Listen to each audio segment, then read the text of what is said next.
I found compound time a lot harder because it was a lot like simple time, kind of, but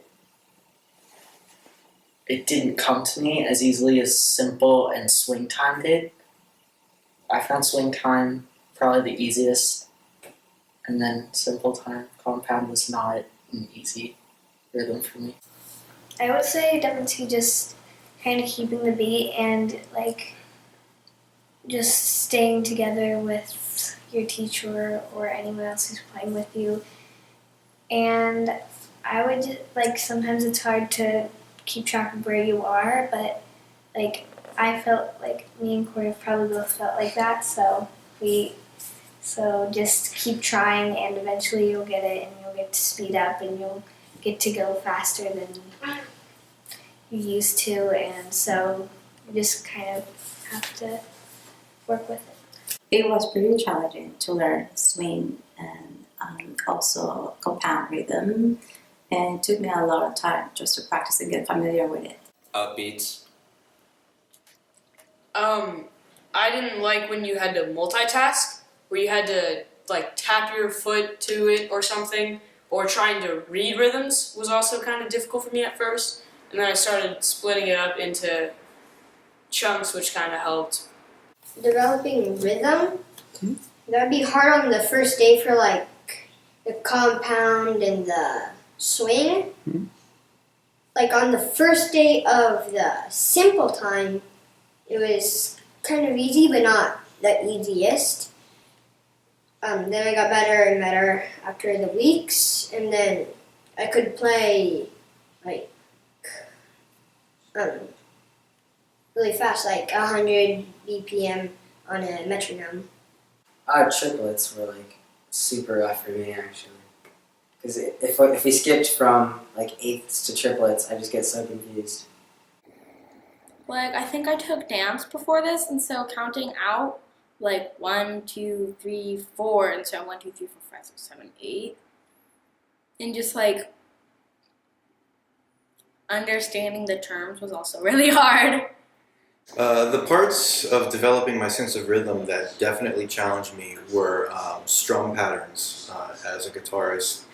I had a concept of how every song works together, but playing it, I never played it in time, or I would really have an issue kind of strumming to a specific beat that matched the song. And so I would say that if you're stuck on that, really focus on how everything locks in and work from there.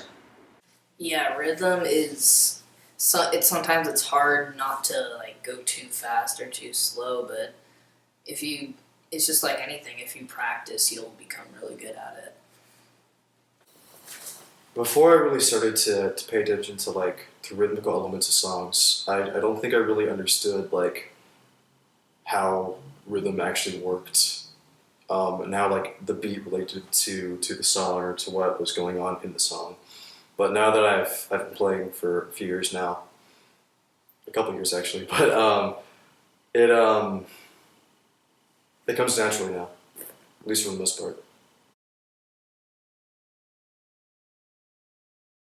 Because if you're to have rhythm on a paper, if you can read that really well, then you can easily just play it out, or just clap it out, or sing it out, or speak it out, and you'd eventually be able to play it. Rhythm to being important, I would have to say it is, because that way you can transition into other parts in a song and stuff like that, and also you're learning new rhythms. And then the songs also will sound better. And easier. So you can play on time and not play randomly, and your solos don't suck. Yeah, just pretty much so you can actually get the timing right. Well, without rhythm, it's like almost impossible to play with a band. It definitely builds up your teamwork skills, which helps you in life a lot. So I do think rhythm is basically the most important thing in music, because everything you do includes rhythm. Like even when you're just playing 3 notes at a time, that it has to do with rhythm. So rhythm is definitely like, if you know rhythm, you know music. So If you don't fall into a rhythm, how is anybody else going to be able to play or communicate with you? Because then you could play like different songs. Well, you can play together with people. Yeah. And you if can if you're playing the drums, then you can keep everybody together. if you don't keep your rhythm, it kind of sounds bad. Beat's more important. You can't just have chops and like make a good song. You have to like find a way to like use your technical skill or like whatever to work around a beat or like a pattern.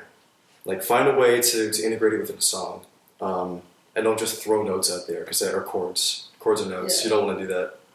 Yeah, like when you finally learn, like, okay, there's 4 beats or 3 depending on which rhythm you're in, but you can build so much off of that. Like if you don't know the basics of rhythm, then you're just kind of like, okay, let me just throw this in, and then you're like, okay, why doesn't that sound good? This rhythm, it helps you figure out what sounds good and how you can fit it in. Of so many reasons. So, like, if you're playing a song or, like, doing warm-ups, you can't just be like, C, D, E, F, G, H, wait. A, yeah, don't play H's. I mean, you can't really do anything without rhythm. Like, and what is music without rhythm? And also, if you want to play in a group, you have to have very good rhythm, because if someone is off rhythm in the group, then the whole group will start Snowball. It'll just get bad. No one will know what's going on. Alright, so this one's pretty unanimous that everyone agrees it's really important to develop your sense of rhythm. Doesn't matter what kind of music you're into, that music's going to sound pretty bad if it's not rhythmically tight and in control. Whether you're into hip-hop or metal or pop or indie rock or country or electronic music, whatever, it's always going to have tightly controlled rhythm that's accurate. If your rhythm's inaccurate, it always kind of doesn't feel that good almost for basically anything. So it's really important to develop that. Sometimes it can be frustrating and take a lot of time, but it's incredibly essential to making progress in any type of music that you might like. In this video, some people might have used some terminology that you're not familiar with. We're hoping to have some videos up that'll go through some of those concepts if you're unfamiliar, so you can check in the comments below, in the description down below. And if there's not a link for the thing you're looking for in the description yet, or whenever you're looking at this, leave a comment and we'll try to get that topic covered. So hopefully that helps again, so see you next time.